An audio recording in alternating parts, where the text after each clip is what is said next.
여러분 안녕하십니까, 이충건입니다. 오늘은 사회 정의를 바라는 전국 대학 교수 모임인 가칭 정교모가 지난 2월 5일 발표한 성명서인 이재명 정권의 폭주는 어디까지 갈 것인가에 관한 내용을 전제하고 느낀 점에 대해서 말씀을 드립니다. 집권한 지 8개월 만에 이재명 정권은 국정안정과 국가발전에 진력하기는커녕 안팎으로 파행과 위기를 자초하고 있다. 이 정권은 입법권, 행정권, 사법권에 이어 언론까지 장악하고서 자신들의 범죄는 덮어 감추고 야당과 국민의 흠결이라면 끝까지 추궁하면서 각종 압법을 쏟아내어 기업과 국민을 옥죄고 있다. 반면 합의문이 필요 없을 정도로 성공적이라고 자랑했던 한미관세협정은 한국 국회에서 대미투자법을 통과시키지 않고 미국에 대한 투자 분담금을 이행하지 못하자 미국이 관세율을 15%에서 다시 25%로 인상하면서 완전히 실패했음을 보여주었다. 더구나 미국이 중국을 상대로 운명을 건 패권 전쟁을 벌이고 있는 현 상황에서 이재명 정권이 보여주는 친중 행보는 굳건했던 한미 동맹마저 이미 심각하게 금이 간 상태임을 보여주고 있다. 이에 우리 사회 정의를 바라는 전국 교수 모임 가칭 정교모는 이재명 정권이 벌이고 있는 국정 운영의 폭주가 과연 어디로 가고 있는지를 다음과 같이 비판한다. 첫째, 이 정권은 특검법으로 무리한 내란몰이를 밀어붙이고 있습니다. 근거도 없는 내란 특별재판부를 만들어서 계속 내란몰이를 하고 있습니다. 이 정권은 출범하자마자 곧바로 소위 세계 특검법을 통과시키고 특검이라는 무소불위의 칼날을 마구잡이로 휘둘러 수사하고 기소했다. 특히 윤석열 대통령에 대해서는 수사 방해자라는 황당한 올가미로 5년형의 1심 선고를 만들어냈고 이른바 내란 수괴죄로는 사형을 구형하고서 1심 선고를 기다리고 있다. 또 내란 협조죄라는 혐의로 한덕수 전 총리에게는 무려 25년을 선고했다. 내란죄가 확정되지도 않은 상황에서 내란 협조죄를 선고한 이 판결은 어불성설이라 할 것이다. 이러한 과도한 구형과 선고는 미리 설정된 내란으로 몰고 가기 위한 것이다. 대통령의 비상계엄은 헌법 제77조에 나오는 국군 통수권자의 고유 권한임에도 이를 불법이라며 탄핵했고 수사권도 없는 공수처가 몰아붙인 내란 수사를 1심 법원은 합법으로 인정하고 있다. 더구나 내란의 근거인 각종 근거한 홍장은의 정언이 모두 거짓으로 백일하에 밝혀졌음에도 재판을 계속하는 것은 이 12.3 비상계엄이 내란이 아니라는 것이 드러나면은 이재명 정권의 정당성이 사라지기 때문이다. 이 내란몰이가 얼마나 엉터리인지는 최근 개봉된 전환길 제작 이영동 감독의 다큐멘터리 12.3 그날 조작된 내란 감춰진 진실에서 확실하게 보여주고 있다.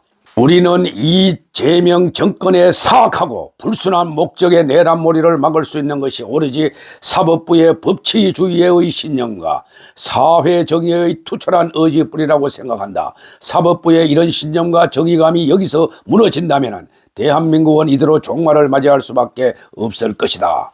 둘째, 이 정권은 언론 장악과 함께 우리 국민의 표현의 자유를 박탈하려 하고 있다. 가짜 뉴스의 건절과 언론개혁이라는 명분으로 작년 말 국회를 통과한 정보통신망법과 언론중재법은 7월 5일 시행을 앞두고 있다. 정보통신망법은 허위 조작된 정보를 막는다는 명분으로 유튜브와 SNS 등에서 국민의 입을 틀어막고자 하는 것이다. 이는 국민의 권익을 보호하는 것이 아니라 국가가 국민을 무제한적으로 통제하기 위한 것이다. 언론중재법은 조작된 정보에 대한 징벌적 배상을 청구하는 법으로 언론사가 사실관계를 밝히지 못하면 손해액의 5배, 최고 10억 원을 배상한다는 것이다. 이 경우 허위 사실로 고소와 고발이 난무하게 될 것이고 국가가 그 결정권을 가짐으로써 결국 완벽한 언론 통제의 수단을 얻게 되는 것이다. 이런 법들이 시행되면 언론의 자유로운 보도는 더욱 억압되고 개인의 표현 자유 역시 박탈되면서 결국 국가가 허락해 주는 뉴스만 볼 수 있게 된다. 이처럼 정보가 통제되는 사회는 바로 전체주의 독재국가가 그 자체이다. 셋째, 이 정권은 헌법이 보장하는 종교의 자유를 심각하게 침해하고 있습니다. 신천지와 통일교에 대한 압수수색에 뒤이어서 기독교 목사에 대한 체포가 연이어 이어지고 있습니다. 이와 함께 국회에서는 포괄적 차별금지법과 종교단체 해산법을 발의되고 있습니다. 포괄적 차별금지법은 모든 생활 영역에서 합리적 이유 없이 차별을 금지한다고 하지만 여기에 동성 결혼 등 비정상적 성적 제한과 전도된 성별 정체성을 포함하고 있습니다. 만약 미국과 유럽의 사회를 망가뜨린 악법을 이 정권이 통과시킨다면 이를 어떻게 이해해야 하는가? 이것은 사회적 합의도 없는 비정상적 가치관과 전도된 세계관을 국민에게 강제하려는 의도일 것이다. 더욱 심각한 것은 민법 일부 개정 법률안이라는 이름으로 교모하게 포장된 이른바 종교단체 해산법을 만들고 있습니다. 참으로 사악하고 교모한 정권입니다. 국민 여러분도 한번 철저하게 분석해 보기를 바랍니다. 이 법의 주요 내용은 다음과 같습니다. 첫째, 정교 분리의 원칙을 내세우면서 공직선거법 위반 등 공익을 현저히 해한다고 판단할 때 공권력이 개입할 수 있다는 것입니다. 정교 분리의 원칙은 정부가 특정 종교단체에 대해서 영향력을 행사하지 말라는 원칙이지 종교단체가 정치에 관여하지 말라는 원칙이 아닙니다. 둘째, 공무원이 의심할 만한 일이 있으면 교회에 들어가 영장 없이 조사할 수 있다는 것입니다.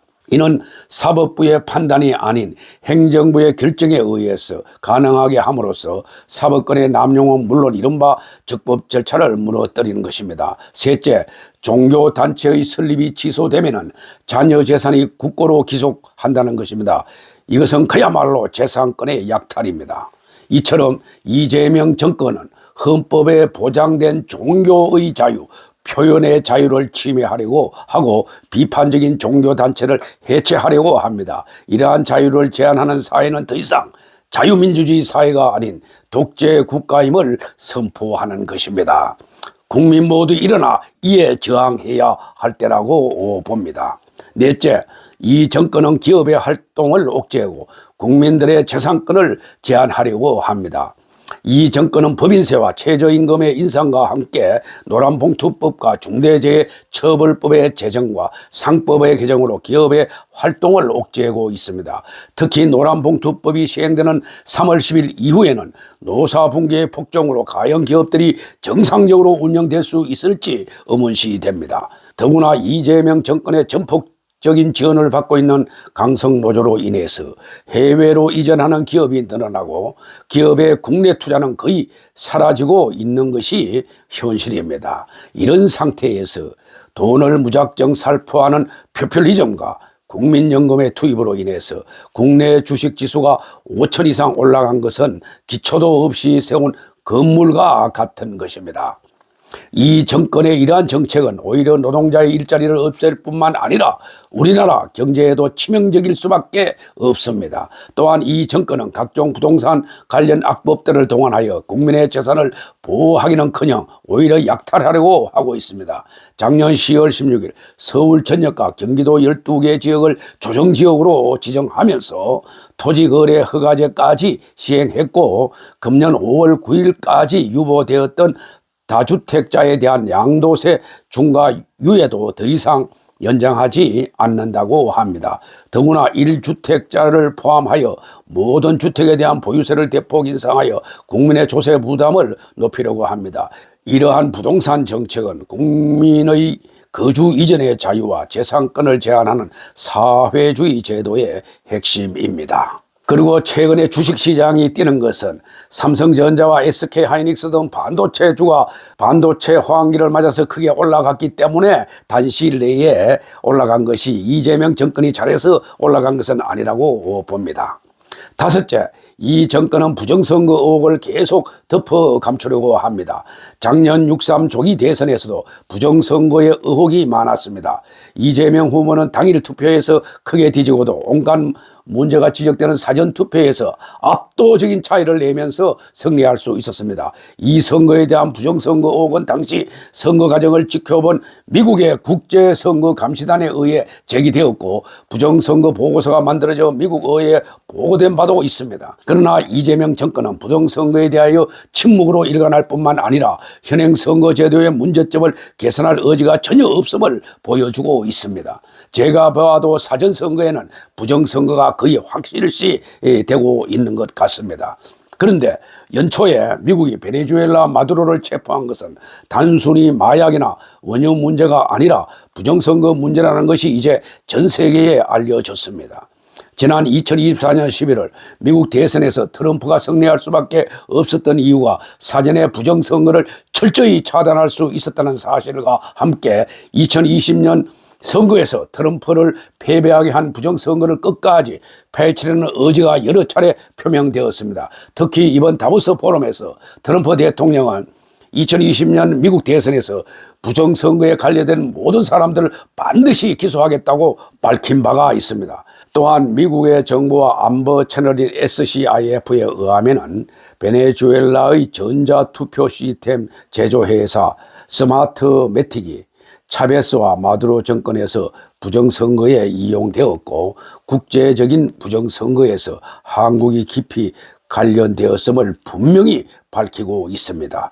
즉 미국의 USAID 즉 미국 국제개발처와 베네수엘라의 스마트매틱과 함께 한국의 AF과 미루 시스템이 연결되어 전 세계적으로 선거 조작을 시도했으며 각 나라에서 불법적으로 정권 교체를 획득했다는 것입니다. 최근 체포된 마두로는 에콰도르 부정선거에서 한국이 관련되었다는 자백을 하였다고 합니다. 더구나 미국에서는 조지아주 폴턴 카운티 선거관리위원회가 압수수색되는 등 부정선거의 수사가 본격적으로 시작되었습니다. 그 여파로 인해 한국의 AF과 미루 시스템은 반드시 수사의 대상이 될 것으로 보입니다.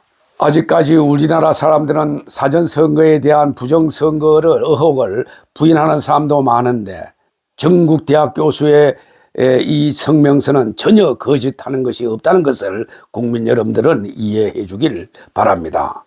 한국에서 부정선거가 시작된 것은 2002년 투표지 분류기, 실상은 전자개표기의 도입부터라고 추정이 됩니다. 이 투표지 분류기를 처음 만든 간우정보기술의 류재화 사장의 양심선언에 의하면 당시 이를 요청한 사람이 김대중, 이해찬, 박지원, 신건 등이다. 즉 이들이 우리나라 부정선거의 원조 4인방이라고 볼 수 있습니다. 여기에다가 2013년 사전선거가 채택되었고 투표관리관의 4인 날인이 인쇄로 대치되면서 2020년 총선부터 대규모 부정선거가 자행됐던 것입니다. 하지만 그동안 제기된 모든 선거 무효 소송은 선거관리위원장을 경림하였던 대법관들이 이를 덮어주었기 때문에 제대로 검증이 된 바도 없었습니다.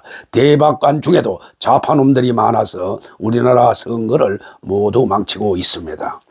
이러한 이재명 정권의 행보는 바로 사회주의 독재국가로 향하고 있음을 보여주는 것이다. 이 정권의 이러한 폭주를 막아낼 야당은 힘과 의지가 부족하고 사실을 보도해야 하는 언론은 외면하고 있으며 이를 견제한 사법부도 거의 무너진 상태이기에 바로 잡을 방안이 전혀 보이지 않는 상태이다. 우리가 기대하는 방안으로는 미국이 나서서 이재명 정권을 견제해 주거나 부정선거의 실체를 밝혀주는 것이다. 만약 미국의 견제가 경제 제재로 나타난다면 우리나라 경제는 곤두박질을 칠 수밖에 없을 것이다. 그 전에 부정선거 문제가 파헤쳐지고 이와 관련된 범법자들이 처벌된다면 침멸하고 있는 대한민국은 다시금 살아날 수 있을 것이다.